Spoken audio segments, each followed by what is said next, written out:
Hoje a Vale bateu a mínima das últimas 52 semanas e eu me senti na obrigação de trazer esse vídeo para vocês, para falar um pouco sobre o que os analistas estão falando sobre a empresa, trazer um pouco sobre o meu preço teto, o dividendo projetivo. Então fique nesse vídeo até o final para você saber se vale a pena ou não aportar na Vale. Vambora! Fala pessoal, tudo bem com vocês? Aqui quem fala é o Breno, eu sou apresentador desse canal e sejam muito bem-vindos ao Plano Hold. Eu vou começar esse vídeo trazendo essa notícia da Infomoney, que a Vale bateu uma queda de 23% em 2024, que é o pior valor desde 2016, um cenário de impeachment da Dilma Rousseff, em que o Brasil passava por um cenário que tinha muito risco, muita incerteza, a insegurança tomava conta do mercado brasileiro, e o que os analistas trazem para hoje, na minha visão, na minha humilde opinião, é uma visão muito exagerada sobre nossa bolsa de valores, porque as empresas continuam trazendo bons resultados, sabe? Uma performance excelente, pagando seus dividendos. Então, na minha opinião, não faz sentido trazer esse pessimismo da nossa bolsa de valores, já que não é isso que se mostra, sabe? É muito mais um cenário macro do que realmente o micro das empresas. Então, alguns analistas mais otimistas vêm com bons rendimentos a Vale para esse ano. Sem descer aqui embaixo, a gente consegue ver que muitos desses desempenhos negativos vêm do desempenho do minério de ferro, que caiu cerca de 15% no ano 2024, em um período marcado por queda de preços devido a fatores como a demanda fraca da China, altos estoques e margens apertadas das siderurgias. Um dos motivos de eu não ter muita exposição às commodities, principalmente a Vale e Petrobras, que eu tenho na minha carteira, atualmente tem cerca de 20% das duas no total. E um dos motivos de eu não ter muito esse apetite por risco de commodities é isso, tipo, a empresa não precisa ter bons rendimentos, não precisa ter uma performance muito boa, bons resultados, lucros, receita, o que for. Tá muito atrelado a commodities, sabe? Então, se a Vale está trazendo bons resultados, diminuindo o custo, aumentando a receita, aumentando o lucro, porém o minério de ferro cai, existe um impacto consideravelmente nas ações da Vale, porque está muito atrelado a essa commodity. Então eu não sou propício a essa volatilidade, desse risco das commodities, sabe? É um dos motivos que eu não tenho mais exposição. Eu vou trazer daqui a pouco minha posição sobre a Vale. Eu tenho cerca de R$ 3.000, se eu não me engano. E meu preço teto é de R$ 70, sabe? E o preço que eu tô tendo, que eu comprei, meu preço médio dela é de R$ 60, eu tô muito tranquilo, porque eu sei que é uma empresa muito boa. E se leva essa correlação com o minério de ferro, com a commodity, com a China. Então, são fases, sabe? Descendo mais um pouquinho, a gente vê que a Citi ressalta que mesmo com a queda de minério afetando as ações da Vale, oferece dividendos suficientes para compensar o investimento. À primeira vista, o valor de mercado abaixo de 40 bilhões parece subvalorizado em relação à média de 10 anos, aponta o banco que reiterou compras da ADR.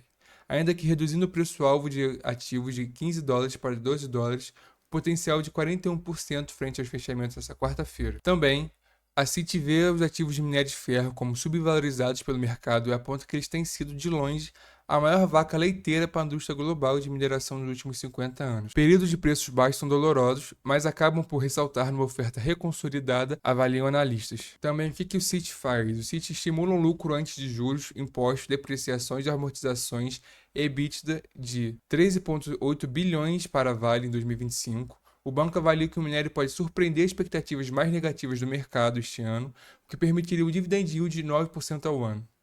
O Bradesco BBI também segue otimista com a Vale. O banco atualizou as suas estimativas e os preços-alvos em todo o universo de cobertura de siderurgia e mineração, favorecendo a Vale versus siderúrgicas, com a Vale agora sendo uma recomendação única de compra, enquanto rebaixou a Gerdau e a Uzi Minas. Vindo um pouco para o slide que eu criei para vocês, a gente consegue ver algumas métricas da Vale. Em amarelo são cenários de alerta, tá? Não são algo exatamente negativos. O que eu comecei falando é que são commodities, então commodities tem essa volatilidade nas ações. Você tem que ter um estômago muito desenvolvido para ter essas empresas, já que você vai ver ela despencando, ter uma alta valorização em pouco tempo e em relação ao dólar, em relação a outros países que não dependem de você, sabe? A segunda dependência da China, então cerca de 50% da receita que a Vale arrecada é atrelada à China, então se a China cismar que quer comprar mais minério de ferro e aumentar a infraestrutura dela. A Vale vai ter uma valorização, isso é normal, mas se a China tiver um período de recessão, um período só de baixa de investimentos mesmo, de manter o PIB, também vai cair a ação ou vai manter uma lateralização nessa ação, sabe? Não vai ter muitos rendimentos positivos. A terceira métrica muito positiva são pagadores de dividendos, é uma coisa que eu do canal eu sou muito propício a essas empresas, são empresas consolidadas, empresas com pagadores de dividendo, com uma margem, uma saúde dela muito atrativa, que é o caso da Vale. A margem de preço teto, ela está sendo negociada, como eu disse, desde os preços de 2016, então é muito baixa. Gente, é o preço que teve o impeachment da Dilma, sabe? Eu acho que é é o maior cenário de incerteza e de instabilidade macroeconômica, é o impeachment de um presidente, e hoje ela é negociada nesse mesmo nível, entende? E a quinta métrica também é a mínima histórica de preço. Voltando um pouco sobre a margem de preço teto que eu não falei, meu preço teto é R$ 70, como eu havia falado, então são cerca de 30%, se eu não me engano. Eu vou trazer mais um pouco as projeções que eu fiz para essa empresa. Outra notícia da Vale, só que agora no Estadão. Os dividendos da Vale podem aumentar enquanto a ação segue descontada. Eu achei muito interessante essa reportagem, justamente pelo que o Itaú fala, trazendo que os dividendos 2 dígitos para 2025. Em relatório dia 3 de janeiro, o Itaú BBA estimou o yield de 8% para a companhia em 2025, num preço-alvo de US$ 12 ou R$ 74 no câmbio daquele dia, usando a estimativa como referência caso o preço da Vale se mantivesse os preços de hoje. Na casa de R$ 52, essa rentabilidade em proventos subiria para 11%. Prolongando agora esse raciocínio dos analistas, só que agora no site da Suno, a Vale está 41% descontada frente ao minério de XP. A XP Investimentos emitiu um novo relatório sobre o minério de ferro após os dados divulgados pela Sedex sobre os volumes de importação e exportação de aço em dezembro do ano passado. E, de acordo com a casa, a Vale está descontada frente ao preço da commodity. Segundo a XP, as ações da Vale estão precificando o minério de ferro a US$ 57 por tonelada, o que representa um desconto de 41% em relação ao preço à vista do minério. Os volumes de importação do aço caíram no Brasil em dezembro de 24, com as exportações mostrando sinais de recuperação.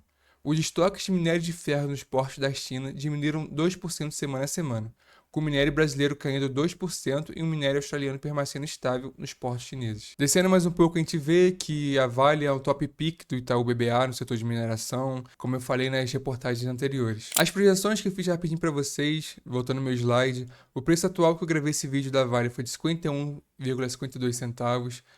O preço teto, meu preço teto, eu diria que é equilibrado, nem tão conservador, mas também não tão otimista, de R$ 70.